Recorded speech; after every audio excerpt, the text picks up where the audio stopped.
Fala, meu povo! Sejam todos bem-vindos ao podcast Amigos do Noivo. Cara, um episódio especial, episódio de Natal. Então vamos falar um pouquinho mais sobre Natal, né? Deixar um pouquinho de lado, né? Na verdade, não tem como deixar um pouquinho de lado a escatologia, porque todas as coisas que estão na Bíblia envolvem a escatologia e o Natal não é diferente. Mas hoje eu não vim com nenhum estudo teológico, hoje eu não vim com nenhum script preparado. Hoje eu vim simplesmente para compartilhar o meu coração sobre essa época. Eu vim simplesmente para compartilhar aquilo que Jesus tem queimado no meu coração sobre o Natal. Então eu vou compartilhar um pouco com vocês o meu coração. Então, cara, antes de mais nada, eu peço que se você não é inscrito nesse podcast, com muito carinho e amor, eu peço que você se inscreva nesse podcast, né? Então, se você tiver pelo Spotify, por exemplo, ou pelo YouTube, você pode deixar um comentário aí, é bem importante para eu saber o que vocês estão achando, né? E, cara, envie esse episódio para mais um amigo, traga mais um amigo para estar junto aqui com a gente, aprendendo um pouco mais sobre a Bíblia, um pouco mais sobre escatologia, um pouco mais sobre Jesus. Então vamos começar o nosso episódio. E como eu disse, eu não vim trazer nenhum estudo teológico, eu não preparei nenhum estudo, não preparei nenhum script. Hoje eu quero simplesmente trazer uma reflexão sobre o Natal, né? Uma época muito propícia, onde a gente vê Jesus em todas as coisas. Literalmente, a gente ouve pessoas falando de Jesus em todas as esferas. E, cara, isso é algo muito positivo. Eu sei que talvez aqui você chegou e, cara, você vai falar assim... E eu entendo você, tá, cara? Eu já fui dessa turma, da galera que... Ah, mano, mas não tem nada a ver. Jesus não nasceu dia 25 de dezembro. Então, cara, é verdade. Provavelmente Jesus não tenha nascido nem em dezembro, né? Tenha sido bem antes, né? Mas a real... Se fez um barulho, foi eu fechando a minha janela. Porque tava ventando e folheando a minha Bíblia. Mas na real, cara, não importa, sabe? E daí você pode falar assim também: ah, Matheus, mas cara, Natal é uma data pagã que os pagãos eles usavam. Cara, e tipo, bem sincero mesmo, pouco importa. O que mais importa é que ao redor do mundo inteiro, de um canto ao outro do mundo, em todas as mesas, as pessoas vão olhar para decorações de Natal, mesmo que as pessoas sejam pagãs, mesmo que elas não sejam cristãs, elas vão lembrar de Jesus em todos os cantos do mundo. É uma época em que as pessoas estão falando sobre Jesus. E eu quero trazer uma reflexão da importância do Natal. E não é a importância da data Natal. Como eu disse, provavelmente Jesus não tenha nascido dia 25 de dezembro. Então não vamos se apegar à data, mas na parte do Natal. De uma criança que nasceu, de o nascimento de alguém que mudou totalmente o rumo da humanidade, alguém que não só nos termos cristãos, nos termos judaicos, religiosos, mas alguém que mudou toda a humanidade de uma forma tão estrondante, em que a humanidade, mesmo aqueles que não creem na existência de um Deus, eles dividem a humanidade em antes e depois de Cristo. Aquele que mudou todas as coisas para melhor. E eu quero falar sobre isso, eu quero trazer uma reflexão sobre isso, eu quero trazer como que o meu coração se alegra nessa data pensando sobre o nascimento de Jesus. E eu quero começar, geralmente a gente começa na parte do nascimento, a gente começa em Isaías, e eu quero começar um pouco diferente aqui. Eu quero começar a nossa reflexão em João 1. E eu quero ler João 1 com vocês. Eu sei que provavelmente todos já conheçam essa passagem de capa, né? De trás pra frente, core salteado, mas eu quero ler com vocês. E diz assim, tô lendo na NVI, tá? No princípio era aquele que é a palavra, ele estava com Deus e era Deus. Ele estava com Deus no princípio. Todas as coisas foram feitas por intermédio dele. Sem ele, nada do que existe teria sido feito. Nele estava a vida, e esta era a luz dos homens. A luz brilha nas trevas, e as trevas não a derrotaram. Surgiu um homem enviado por Deus chamado João. Ele veio como testemunha para testificar acerca da luz, a fim de que por meio dele todos os homens crescem. Ele próprio não era luz, mas veio como testemunha da luz. Estava chegando ao mundo a verdadeira luz, que ilumina todos os homens. Aquele que é a palavra estava no mundo, e o mundo foi feito por intermédio dele, mas o mundo não o reconheceu. Veio para o que era seu, mas os seus não receberam. Contudo, aos que o receberam, aos que creram em seu nome, deu-lhes o direito de se tornarem filhos de Deus, aos quais não nasceram por descendência natural, nem pela vontade da carne, nem pela vontade de algum homem, mas nasceram de Deus. Aquele que é a palavra tornou-se carne e viveu entre nós. Vimos a sua glória, glória do unigênito vindo do Pai, cheio de graça e de verdade. Pai, nós estamos aqui para falar sobre Jesus. Jesus, meu amigo, nós estamos aqui para falar sobre você, para falar sobre a sua primeira vinda, quando você veio como um bebê, quando você veio e mudou todo o rumo dessa terra, quando você veio como luz e iluminou toda a terra, quando você veio para mudar os nossos caminhos e nos dar uma direção, quando você veio para ser o próprio caminho a ser seguido pelo Pai. Que o Senhor esteja conosco durante esse episódio, que o Senhor possa estar iluminando a nossa mente, Jesus, e que nós possamos, durante esse período de Natal, termos a verdadeira percepção de que Tu és Emanuel, e através do Teu nascimento, nós temos Deus conosco, de eternidade até eternidade. Amém. E vamos lá, cara, a gente começa aqui com João 1, né? Poxa, Matheus, o que tem a ver? O que tem a ver é que, cara, o que mais pega pra mim aqui é que nós vemos em João 1, aquele que era a palavra de Deus, aquele que no princípio era o haja, aquele pelo qual todas as coisas foram feitas pelo seu intermédio, o qual é a substância de toda a criação, o unigênito de Deus, o único Filho de Deus, gerado do próprio Deus, a imagem perfeita, a expressão exata do Pai, o próprio Deus. É esse Deus, é esse verbo de João 1 que se encarna e nasce de uma virgem, de uma adolescente, numa cidade pequena de Israel. O Todo-Poderoso, esse que através dele todas as coisas foram criadas, ele nasce em um corpo humano, como um bebê, numa manjedoura. E sabe, cara, isso me pega muito, porque Jesus, como Filho de Deus, ele teria todo o direito, né, de... Cara, eu sou filho de Deus, mano. Eu tenho um corpo glorioso aqui, eu já vivo de eternidade a eternidade. Antes de todas as coisas serem criadas, ele já era.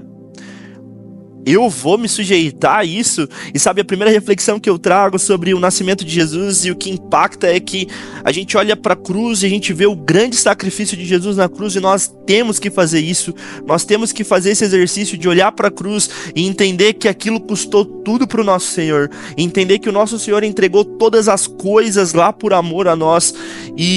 Mas eu olho também para o nascimento de Jesus e eu vejo aqui o Filho de Deus, o Todo-Poderoso, se sujeitando à prisão de um corpo mortal, por amor de você, por amor a mim. Em Lucas 2:1, 6, diz: enquanto estavam lá, do 6, deixa eu pegar um pouquinho antes, pegar 4. Assim José também foi da cidade de Nazaré, da Galiléia, para a Judéia, para Belém, cidade de Davi, porque pertencia à casa e à linhagem de Davi. Ele foi a fim de alistar-se com Maria, que lhe estava prometida em casamento, e esperava um filho. Enquanto estavam lá, chegou o tempo de nascer o bebê. Ele deu à luz o seu primogênito, envolveu em panos e colocou numa manjedoura, porque não havia lugar para eles na hospedaria. Então nós vemos aqui o Filho de Deus. Nós vemos aqui o unigênito de Deus nascendo numa manjedoura, nascendo num lugar simples, numa cidade simples. Aquele que é o Todo-Poderoso, aquele que é o herdeiro de todas as coisas, ele vem de Nazaré, talvez a menor das regiões de Israel. Temos o Messias de Israel, nós temos aquele que era esperado de geração em geração, o Filho de Deus, o Verbo, nascendo numa manjedoura. E para a gente falar sobre Jesus, sobre o nascimento de Jesus, nós precisamos falar sobre a promessa de Nós precisamos falar sobre a promessa que foi feita lá em Gênesis. O homem, ele desobedece à ordem do Pai. O homem, criação perfeita de Deus, que foi criada para viver comunhão com o Pai no jardim. Essa criação, ela erra, ela peca, ela desvia-se do caminho. E como consequência, como Deus, um Deus perfeito e justo, ele não poderia conviver com o pecado. O homem e mulher são expulsos do jardim, são expulsos da presença de Deus, são expulsos do convívio e do relacionamento de Deus. E naquele momento, homem e mulher, humanidade, se tornam inimigos de Deus. E logo em sequência do banimento do homem e da mulher, das consequências do pecado do homem e da mulher, o Pai, ele promete uma solução. O Pai, ele promete que viria da mulher uma semente, que essa semente estaria em guerra com a semente da serpente, e que esse descendente da mulher, ele pisaria na cabeça da serpente. Embora a serpente picasse o calcanhar dele, machucasse o calcanhar dele, a serpente seria esmagada e a descendência da serpente seria derrotado por esse descendente da mulher.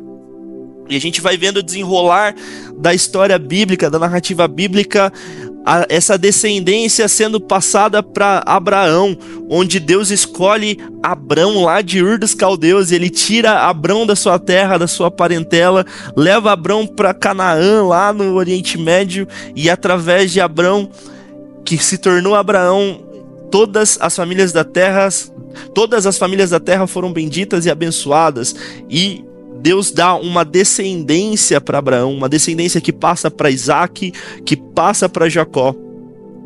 Jacó, ele tem vários filhos, né? Jacó era um cara que gostava de fazer filhos, né?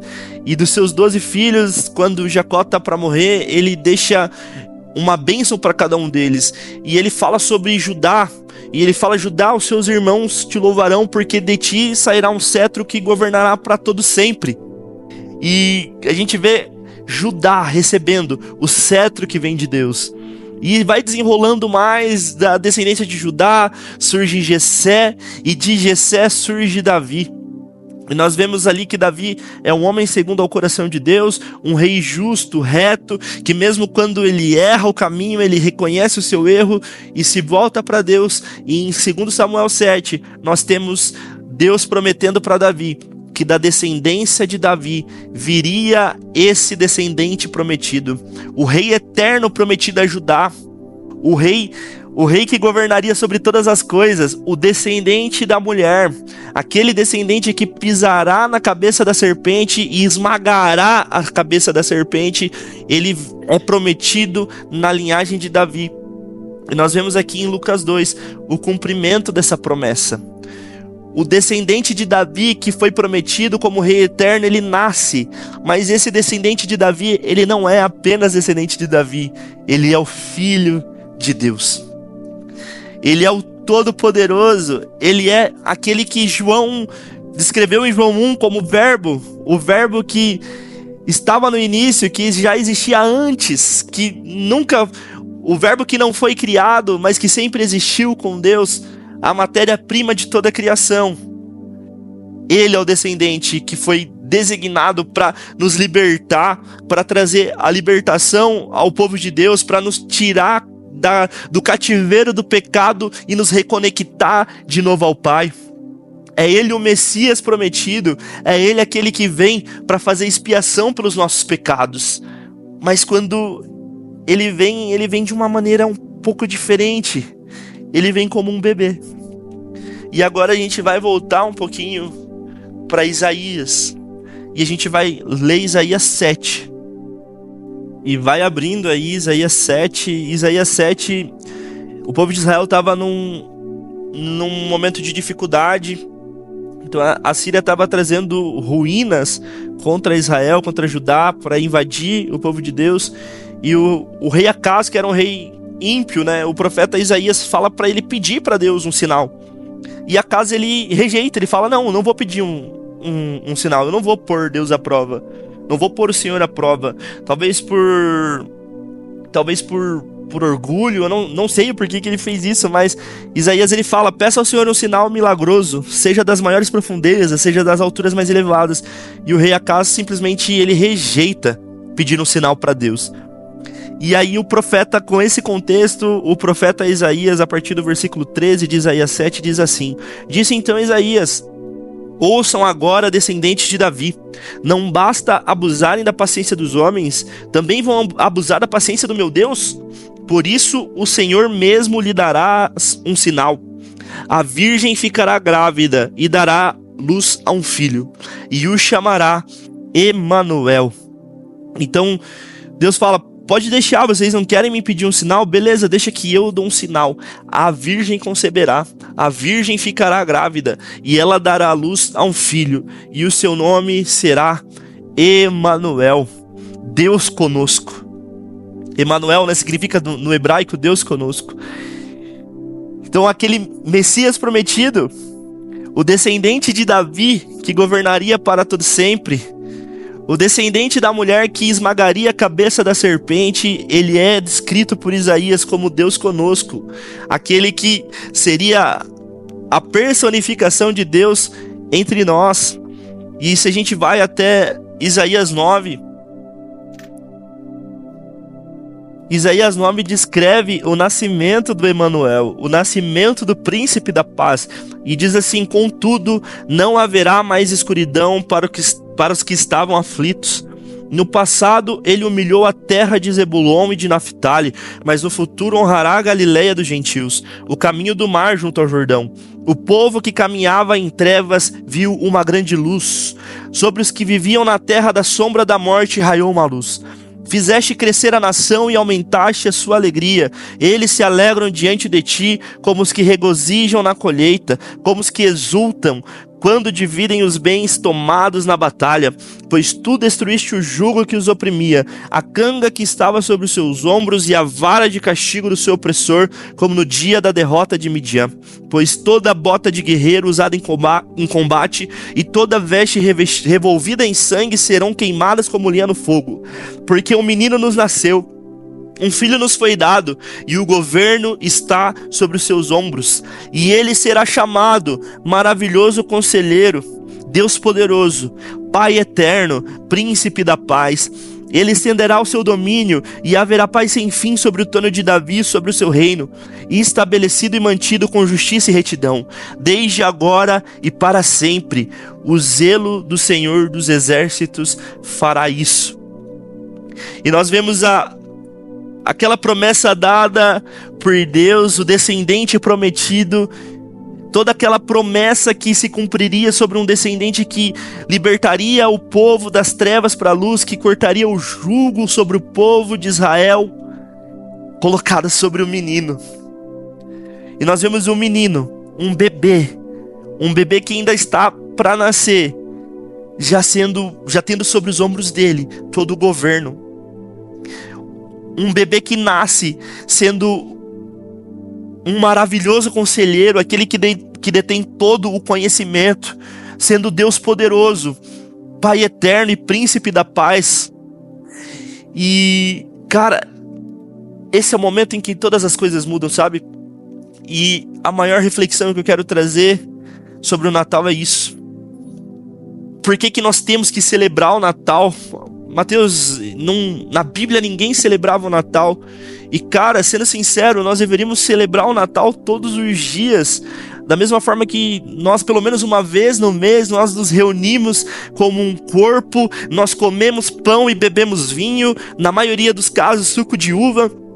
Mas nós comemos e bebemos em memória de Jesus, porque nós lembramos pelo menos uma vez por mês, em todas as igrejas ao redor do mundo, a morte e ressurreição de Jesus, aquilo que ele fez pelos nossos pecados, o preço que ele pagou pelos nossos pecados. Nas minhas orações eu costumo dizer para Jesus: Jesus, a cruz tinha o meu tamanho, aquela cruz foi feita para mim, mas ele não se importou em levar sobre si as minhas dores e os meus pecados e os pregar na cruz e pagar toda a cédula que estava contra mim. Da mesma forma que nós comemoramos, que nós relembramos a morte, a ressurreição, o que ele fez por nós, nós também devemos lembrar e comemorar e nos alegrar com o nascimento de Jesus, porque o nascimento de Jesus é o que muda tudo. A partir do momento em que a estrela de Belém brilhou e na manjedoura se ouviram o choro do bebê rei, a nossa história mudou, o nosso destino mudou de um destino de escravidão, de um destino de morte, de um destino de maldição, para um destino de vida, luz, para um destino de bênção, para um destino de salvação. Antes mesmo de fazer expiação pelos nossos pecados, antes mesmo de gritar tetelestai, o choro do bebê rei, o choro do bebê Deus, nos anunciava a salvação. A partir do nascimento de Jesus, toda a distância que nos foi gerada de Deus por causa do nosso pecado, ela foi cortada. O nascimento de Jesus, ele muda tudo na nossa vida. A partir do nascimento daquele que é todo poderoso, nós conseguimos vislumbrar a face do Pai sem precisar morrer. Nós podemos ter relacionamento com o Pai sem sermos fulminados pela tua presença. Nós somos reaproximados pelo Pai. Óbvio que sim, que foi na cruz do Calvário que isso tudo foi consumado, quando o véu se rasgou, mas a partir do nascimento nós temos essa mensagem sendo anunciada, de que o menino nasceu, e esse menino é o que foi prometido, desde Gênesis até Apocalipse, a Bíblia fala desse nascimento. E cara, é muito louco pensar nisso, porque é um bebê que já nasce como o governante eterno. É um bebê que ele já nasce como o detentor de toda a sabedoria. É um bebê que já traz sobre si o nome de Deus, um bebê que é Deus eterno, e é um bebê que é o príncipe da paz, aquele que estabelecerá paz para todo sempre. E a nossa libertação, o Deus conosco, ele é colocado na humanidade, né? Ele é introduzido na humanidade como um bebê. Deus, ele poderia, na sua liberdade de fazer as coisas como ele bem entende, porque ele é Deus, ele é soberano, fazer com que Jesus ele viesse já em fase adulta, ou fazer com que Jesus mas não, Jesus ele passa por todas as etapas que nós passamos. E cara, essa é a maior reflexão que eu quero trazer aqui junto com tudo isso, é que o Rei dos Reis, o Senhor dos Senhores, ele se permitiu, ele se colocou nessa situação por amor a você. Você já imaginou o dono de todas as coisas, o Todo-Poderoso, aquele que era a palavra, aquele que criou todas as coisas, ele dependendo de uma adolescente para poder limpar ele? O Rei dos Reis, o Senhor dos Senhores, ele, durante boa fase da sua infância, ele dependeu de uma adolescente para, através dos seios dessa adolescente, ele poder ter as suas necessidades de alimentação supridas. O dono de todas as coisas, o herdeiro de todas as coisas, Salmo 2, Deus ele fala pro filho: tu és meu filho, hoje eu te gerei, pede-me e te darei todas as nações como herança. Todas as nações são a herança desse Jesus, e Jesus ele dependia, para ser alimentado, para viver, ele dependia de uma adolescente. Jesus, que sendo o maravilhoso conselheiro, que no contexto judaico quer dizer que ele é o detentor de toda a sabedoria, ele se sujeitou a aprender as suas primeiras palavras, a aprender a dar os seus primeiros passos com um simples carpinteiro. Sabe, ele se sujeitou ao ensino dos rabinos, ao ensino dos seus mestres durante a infância, mesmo que ele já sabia todas as coisas, que todo o conhecimento emanava dele. E ele se sujeitou a todas essas coisas por amor a mim, por amor a você. Lógico que o sacrifício na cruz de Jesus é o maior sacrifício existente, dele dando a vida dele por nós, mas pensar que o próprio Deus, o Deus homem, o Deus encarnado, o Emanuel, o Deus conosco, ele se sujeitou à prisão do nosso corpo mortal, à dependência do nosso corpo como um bebê, por amor a você. E tem uma frase sobre que pra mim, uma frase não, viajei aqui, né? Mas tem uma passagem que eu amo e ela vai resumir tudo isso muito bem, que é Filipenses 2. Abre aí Filipenses 2.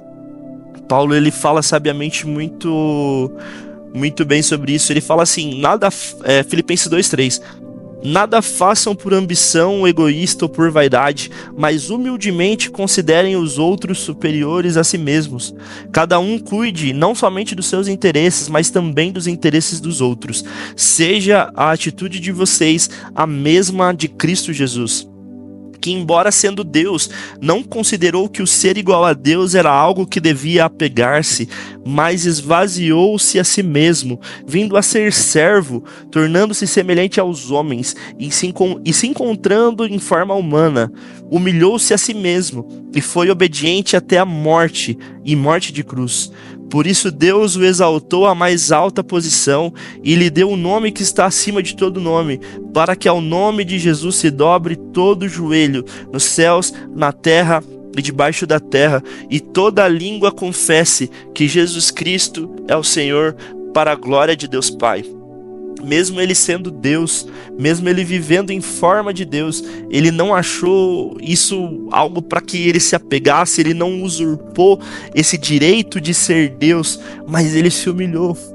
Ele veio como um bebê, e esse bebê que nasceu é o bebê que mudou todo o curso da humanidade. É através do nascimento desse bebê que hoje nós temos paz com Deus, nós temos reconexão com Deus. É através do nascimento desse bebê que todas as promessas que Deus prometeu para o seu povo se cumpriram, algumas, e irão se cumprir outras no futuro. É através do nascimento desse bebê e morte desse Deus homem na cruz que os nossos pecados foram perdoados, e nós veremos num futuro próximo, espero eu, esse homem Deus que já não é mais um bebê, ele vindo em forma humana dos céus para estabelecer o seu reino, e nós finalmente veremos o governo sobre os seus ombros, nós finalmente experimentaremos o governo de paz que se estenderá de mar a mar, nós finalmente teremos Jesus, plenamente homem e plenamente Deus, assentado sobre um trono de glória e justiça em Jerusalém, governando a terra com equidade, com paz, com justiça e prosperidade, porque um menino nos nasceu e um filho nos deu. Eu deixo essa reflexão pra gente nesse Natal, e que a gente possa sempre pensar nisso, como o Verbo encarnado entre nós, como a vinda do Emanuel, o Deus conosco, na forma de um bebê, nascido de uma virgem, nascido de uma adolescente, passando por todas as dificuldades que nós passamos como bebê, dependendo do seu sustento diário de uma adolescente, aprendendo as suas primeiras palavras com um simples carpinteiro, o detentor de toda a sabedoria. Ele se fez carne por amor de você, por amor a mim, e que nós possamos refletir todos os dias, refletir todas as semanas sobre como o nascimento de Jesus mudou todas as coisas, assim como também a morte dele na cruz do Calvário e a ressurreição selaram todas essas coisas. É isso aí, pessoal. Para quem viu aí antes do Natal, né? Feliz Natal para vocês. Que Deus abençoe vocês aí, a família de todos vocês. E quem não viu, quem viu depois do Natal também, Feliz Natal para vocês também, né? Tamo junto. Já pedi para seguir aí, se vocês não seguem ainda, sigam aí o podcast. E até a próxima aí, um abração para todos vocês, tá? Amo vocês aí, feliz 2025, tamo junto.